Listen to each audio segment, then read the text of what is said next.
Olá, esse é o Evidências em Pediatria, um podcast idealizado por mim, Simone Ramos, pediatra, e pela minha parceira que está aqui, Marise. Eu sou Marise Toffoli, sou gastropediatra.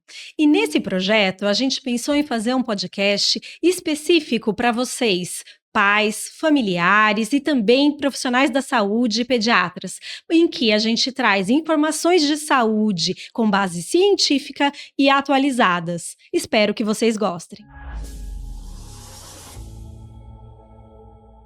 Tudo bem? Estamos aqui para mais um episódio do Evidências em Pediatria. Estou aqui com a Simone Ramos, minha parceira, minha colega nesse projeto. Eu sou a Marise Toffoli.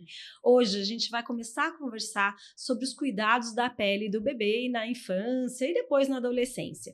E para isso a gente tem uma convidada mais que especial, nossa colega, nossa amiga, em que a gente confia todo também os nossos cuidados, que é a dermatologista Maíra Yanhes, que ela é dermatologista, mestre, doutora pela Unifesp, que trabalha também como chefe lá na UFG, como especialista em cosmiatria e doenças imunomediadas. Maíra, muito obrigada por estar aqui conosco hoje. Obrigada por estar aqui com vocês, viu? Obrigada pelo convite. Maíra, muito obrigada por estar aqui. Só para a gente contextualizar. A Marise falou sobre a cosmiatria, sobre as especializações, mas a Maíra é uma dermatopediatra. E a gente precisa contextualizar isso porque a criança é um serzinho diferente. E nós estamos passando por um período em que tudo está na mesma bacia. Né? Então, assim, se é hipoalergênico, eu posso usar em qualquer um. E a gente esquece que aquele serzinho que está ali nascendo, com a sua microbiota própria, com a sua pele diferente, então a gente costuma dizer que o que era verdade antigamente não é agora, então a gente não dá banho nas primeiras 24 horas, a gente protege essa pele do bebê. Por que falar isso? Porque nós não podemos tratar a pele da criança como a pele de um adulto. E para isso a gente sabe que as coisas estão mudando muito, Maíra, e que antes a gente não usava, por exemplo, hidratante de bebê. E hoje a gente já usa hidratante de bebê. Hoje a gente sabe que a Dermato fez um guia para a pediatria sobre produtos que podem ser usados na criança. Como que você vê hoje essa profusão de produtos e a mãe super insegura, trocando de produtos toda hora, achando que às vezes acontecimentos normais na criança, como miliária, acne neonatal, né, que hoje é um nome chique, como que você vê isso e como você consegue orientar essa mãe para que ela escolha o melhor produto? Na verdade, eu acredito que existe uma profusão de opções hoje, e principalmente as redes sociais estão confundindo a cabeça das mães. Isso. Porque fica parecendo que tudo é necessário, né? E na maioria das vezes não é. Então, a pele do bebê a gente tem que simplificar, né? Antigamente, realmente, a gente não usava hidratante, tinha aquela questão que a gente ficava preocupado, quanto tempo a gente vai iniciar o hidratante. Então, o hidratante, por exemplo, para criança, a gente pode usar desde o primeiro dia de vida. Só que é para todo mundo? Não. Não é para todo bebê. Então, existem alguns bebês que têm mais necessidade. Então, aqueles bebês que têm a pele mais ressecada, aqueles bebês que às vezes têm algum problema de saúde, como dermatite atópica, ictioses, que são doenças genéticas. Então, a gente precisa desse hidratante. E, assim, o hidratante, ele deve ser usado uma vez por dia só, de preferência após o banho.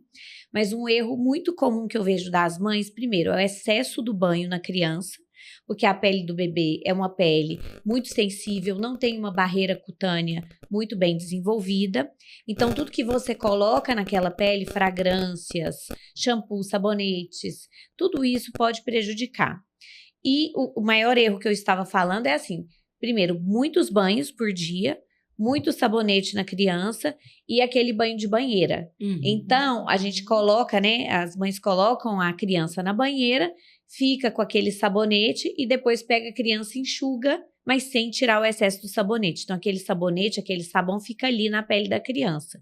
E mesmo que você passe, às vezes, o hidratante depois, fica aquele resíduo ali. E a criança não tem uma barreira cutânea muito bem desenvolvida. E isso pode alterar a microbiota, como você falou, e prejudicar e causar dermatites, que às vezes o bebê nem tem uma dermatite atópica. Mas ele pode evoluir com uma dermatite de contato irritativa, por conta de excessos de skincare, né? Exatamente. Então, você até tocou na dermatite atópica, Maíra.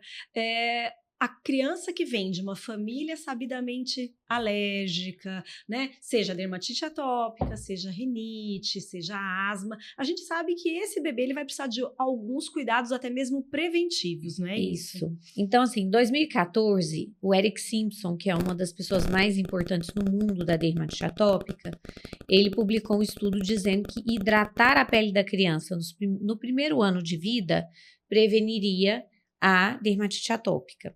Aí depois saíram 2 estudos na Lancet, que é uma revista super importante. Os estudos chamavam BIP e Prevent Adal, e nesses estudos eles mostraram que não tinha benefício nenhum.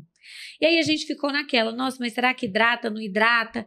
Então ficou aquela coisa mais individualizada. Eu nunca deixei de hidratar os pacientes que têm história na família de dermatite atópica, asma, rinite, mas agora, acho que foi há um mês atrás, saiu no JAMA Dermatology uma outra pesquisa mostrando benefício. Então, eu lembro que eu li essa pesquisa, foi mês passado, na rede social mesmo, porque hoje em dia as revistas científicas estão, apesar de ter muita besteira na rede social, viu, gente? Também tem muita coisa séria. E aí, a gente tem, então, esse estudo. Então, o que eu quero dizer é que eu, pelo menos, na prática, eu hidrato, sim, a pele da criança que tem história de família, né, com dermatite atópica, é o que a gente chama de prevenção primária. A criança não tem dermatite atópica, mas ela tem histórico familiar de doenças, né, como rinite, asma e dermatite atópica. E produtos com perfume, você libera para esse bebê quando? Por exemplo, um hidratante com perfume, um óleo essencial. Não prescrevo nada disso e não libero nada disso. Então, assim, os hidratantes, eles precisam ser sem fragrância, sem perfume. Às vezes a mãe fala assim, nossa, esse hidratante é fedido. Eu falo, então ele é muito bom. Antes sobre perfume, elas falam o seguinte, então, por exemplo, minha médica deixou usar hidratante sem perfume, mas aí eu posso usar um difusor com óleo essencial, que a gente está vendo que está irritando muito também. Exatamente, os óleos essenciais parecem as coisas veganas, né? Tem muito hidratante vegano também. Né? Exatamente, e isso é um perigo, porque óleos essenciais podem ter eucalipto, podem ter limão, que são substâncias que podem dar problema para a pele do bebê, a gente não sabe. Então, os óleos essenciais, eles não são livres de causar problema para a pele do bebê. Os hidratantes precisam ser sem fragrância, tá? Depois eu posso falar aqui uma lista de substâncias, né, que a gente tem que ficar de olho na pele do bebê, principalmente os parabenos, lanolina, neomicina, que é um antibiótico tópico, que pode dar dermatite de contato, MI, MCI, que a gente tem que olhar na lista, no rótulo, porque não tem como eu falar o nome dessas substâncias para vocês. Mas são substâncias que muitas vezes PABA, né, que a gente sempre orienta também. Então tem que ficar de olho, evitar, por exemplo, sabonetes com muito surfactante, aquele que faz muita espuma, shampoo que faz muita espuma no bebê, também não é legal. Hidratantes com muito cheiro não é bom, então tem que ser hidratante sem cheiro e, de preferência, todas as substâncias que forem usadas no bebê tem que ser minimalistas. Então tem que ser, por exemplo, um ingrediente, poucos ingredientes, e de preferência, no caso dos hidratantes, ceramidas, se for possível. Perfeito. E mudando da hidratação para filtro solar na infância, Maíra, o que você recomenda? Como faixa etária? Como usar? Bom, o filtro solar é uma dúvida, né, muito grande, porque muitas mães às vezes ficam sem saber. Eu tenho uma lista no consultório que eu passo de orientações de sabonetes, filtros solares e repelentes até também. Inclusive sobre repelente, porque existe recomendação alguns de 3 meses, outros de 2 meses, né? Sim, o CDC e o American Academy of Pediatrics mostra que pode ser usado a partir de 2 meses, tá? Quais, de preferência? O DEET, a icaridina. E tem também a forma que ele é usado, né? Sem ser spray, se é tópico ou não. Isso, e também o IR3535.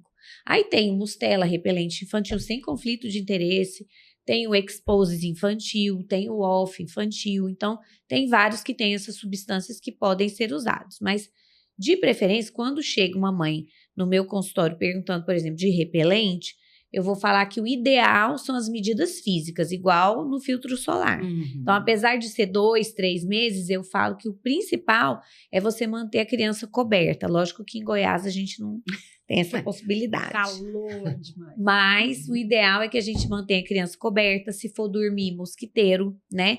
Aqueles dispositivos que colocam no quarto, não usar aquilo ali, tá?